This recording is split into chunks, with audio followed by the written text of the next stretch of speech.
In today's video, we are going to be talking about email segmentation, and I'm also going to be showing you the five most email segments you need for your e-commerce store. So when it comes to email segmentations, there are lots of topics around how to segment emails properly, and that's because email segmentation is kind of complicated because there are a lot of things you can do with segments, right? And in most cases, it also depends on the brand or the kind of products you are selling, right? So the kind of segment that might work for me might not work for you, or the one that work for you might not work for me, right?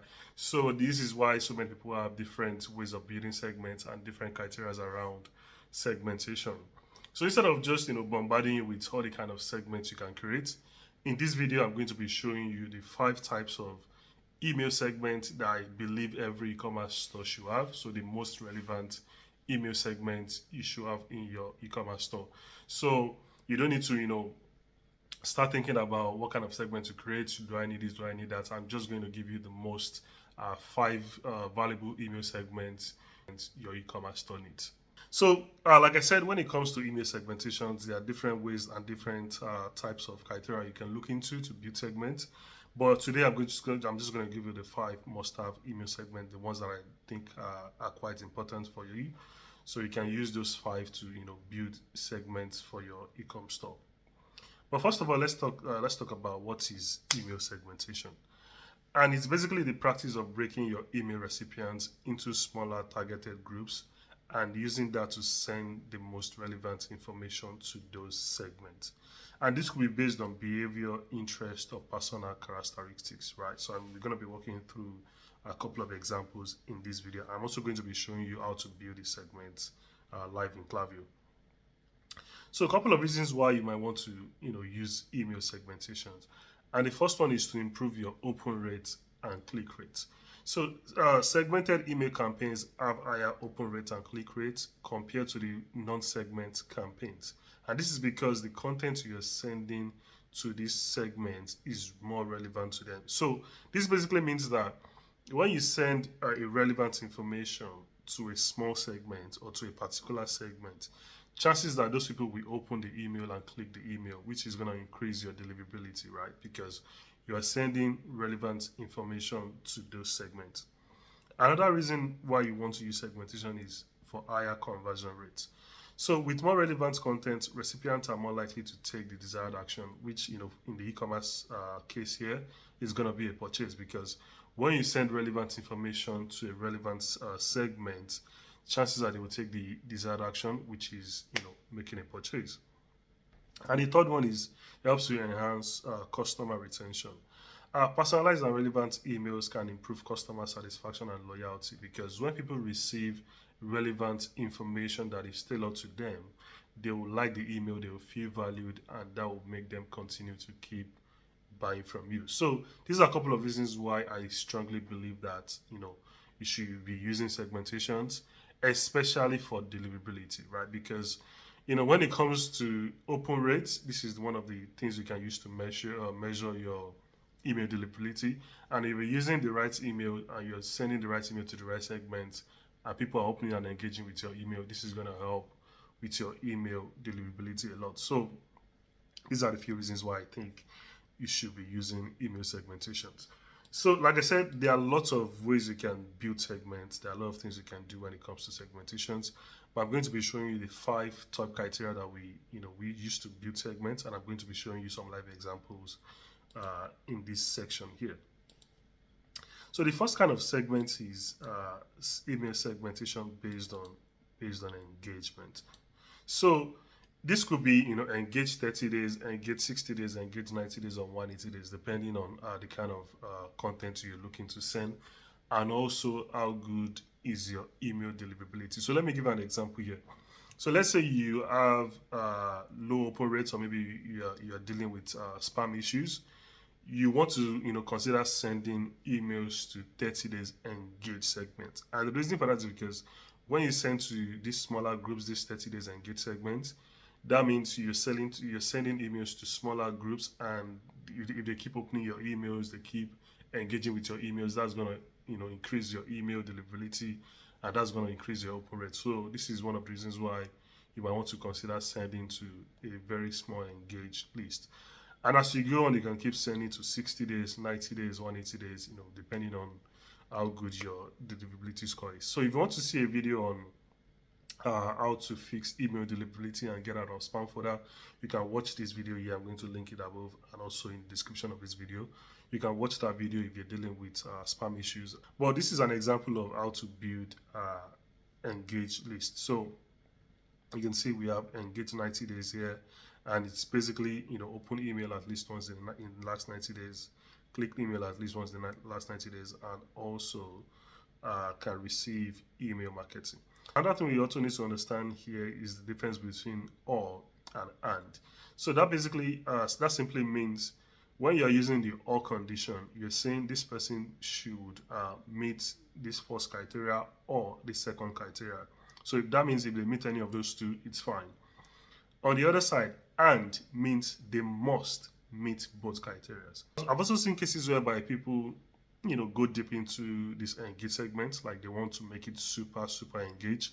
They also use something like must have checkout in the last 90 days, or I've added to cart in the last 90 days, or browse the product in the last 90 days. So this is useful when you want to build a super targeted engage segment. But for simplicity purpose, this is a very good way to start. And if you want to create the same thing for 30 days, you just have to change the days here, 30 days, 60 days, 90 days, 180 days. And you can also consider this engage segment as your main list. So that means the main list you'll be sending, the main segment you'll be sending emails to. Basically, this is the kind of people you want to be sending most of your campaigns to. Another segment you might want to consider is also segmentation based on recency and frequency. So an example of that is, for recency is when what someone has done in terms of like purchased products. So this could be placed order in the last 30 days, right? That is for recency. That is how recent someone bought a product. Frequency is, how many times, right? So bought something in one time, two times, or three times. Or also for VIPs, in this case, it could be anyone who has bought something from you 5 times. That could be considered segmentations based on frequency, and you can use that for your VIP segments. As you can see in this case here, it's bought over 5 times. So to create this is very simple.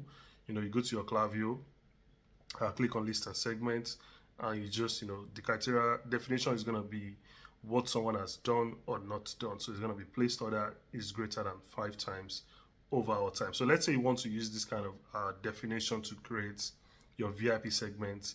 So that's based on frequency. And like I said, you can use similar stuff to build based on recency, right? So anyone who has placed order at least once in the last 30 days, or anyone who has placed order at least twice in the last 30 days. So you have to decide that basically. So this is an example of email segmentation based on recency and frequency. Another one you might want to consider, which is the third one here, is segmentation based on interest or personal preference. An example of this could be someone who is interested in a specific product or collection, or maybe based on gender or sizes, right? And you can get all this information through pop-up form, survey form, or purchase products. So there's a video I created about how to collect all these information. I'm going to link the video up here. You can watch this video and use it to collect specific information from your customers, like gender, interest, or any kind of information you might want to collect from your customers. So watch the video to learn how to collect all these personal preference information from customers. But to create this segment is very easy. As soon as you have the information, then you can use that information to build a segment. And the reason why I really think this is one of the most important segments you need is because with this kind of information, you can create a specific tailored emails to this segment, right? An example of that is, let's say, you're selling clothes for men and women. And if you have an information about, you have the gender information, for example, you can just send a specific email about female clothing to the female segment, and the same thing for men too, right? So again, if you want to, learn how to collect all this information, watch the video. I'm going to link it in the description. You can watch the video to collect all this information. Another one is segmentations based on geography. So this is very interesting one too. And I know this might not work for every e-commerce brand, but we've seen this to be really working for us because we have clients all over the world, and some of our clients sell to different countries. And also, we have one client in the UK right now. They also have a physical retail store, right? So we also send emails based on geographical location. So I'm going to be showing you some examples of one of our clients that sells to people in different countries. So an example of that is this. You can see UK subscribers, which is really simple. So properties about someone, you basically just go here. You're gonna see properties about someone, country equals United Kingdom, right? So you can also change that to whatever country you want if this applies to you.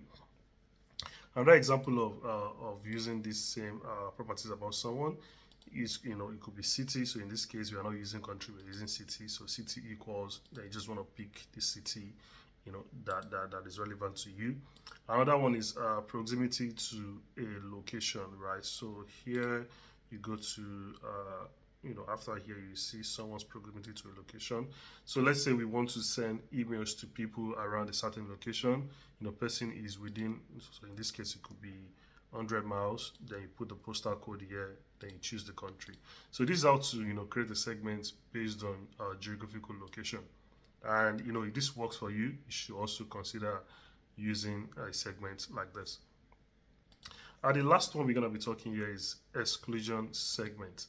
And I think this is really important as well because, in as much as you want to have people, or you want to have a segment you're sending emails to, there are also some segments you need to consider excluding. You need to exclude from your email campaigns. And one of them is people who have never engaged with your emails. You should never ever ever send emails to people who have never engaged with your emails, right? Because when you keep sending emails to these people, while you might still send them maybe one or two emails, every month or every quarter, you should think about it strategically. Like, should I send them email now or not? Right. So that's what I'm trying to say here. An example is, let's say you want to do Black Friday as an example, like Black Friday campaign. You can consider sending emails to people who have never engaged with your emails before. Maybe this time they might buy something from you, but you don't want to send them emails frequently, right? So you need to always exclude them in most of your email campaigns. So similar to what I showed you earlier with the engage email, you just want to do the inverse, which is going to be never open email or something like that. Another one is the bounced three times. So if someone has bounced email at least three times, I don't see any reason why you should keep sending emails to those people, right? So while I understand that there are a couple of bounces, there's soft bounces, there's hard bounce, but three times bounce, I think it's enough for us to exclude those people from receiving our emails. If not, that's just going to alter our email deliverability. So you want to create a segment of anyone who has bounced email at least three times and ensure to exclude those people from your email campaigns. Another one is someone who has purchased in the last 7 days. And this is very, very important, especially if you're sending lots of email campaigns. Let's say you're sending up to 4 email campaigns per week. You want to exclude people who have purchased your emails who has purchased from you in the last 7 days. So let's say, somebody comes to your website, bought a product, right, maybe 3 days ago, and a couple of days after, they receive an email saying there's a discount on that product. So that might not be really good for the customer journey, and also because if you have some post-purchase email flows already, this person is already in the post-purchase email flows, right? So you might want to exclude those people who have bought something in the last 7 days. You might want to exclude them from your email campaigns. Another one to consider is email resend exclusion. So basically, this means that we do something whereby we basically resend emails and email campaign to people who didn't open the email at all. So let's say we send an email campaign about Father's Day, for example. We simply just resend that email the following day to people who didn't open the email, right? So this is just like a retargeting basically. So you want to basically, to create this one, is just like you want to create a segment of people who received that particular email but didn't open the email. Then you want to exclude them from receiving that that email again. So this is how we use email with send exclusion. Another one you can also consider is excluding people who are in the welcome flow.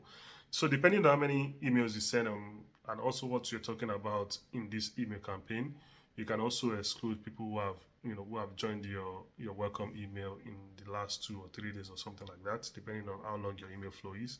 So these are some email segmentations you can start using right away. So instead of you trying to overwhelm yourself on how to create segments and trying to create a lot of segments, you can start with these 5 or with these 4 if they are relevant to you, and use that to start building your segment and use that to increase your email and SMS marketing. If you're an e-commerce store owner and you want us to help you take care of your email and SMS marketing and you don't want to worry about all these segmentations and all of that, my team and I at smartecommerce.com, this is something we can help you with. Just use the link in the description of this video to book a call with me, and I'll be happy to have a chat with you. So that'll be all for this video. If you find the video valuable, please like and subscribe to the channel, and I will see you in the next video. Take care. Bye.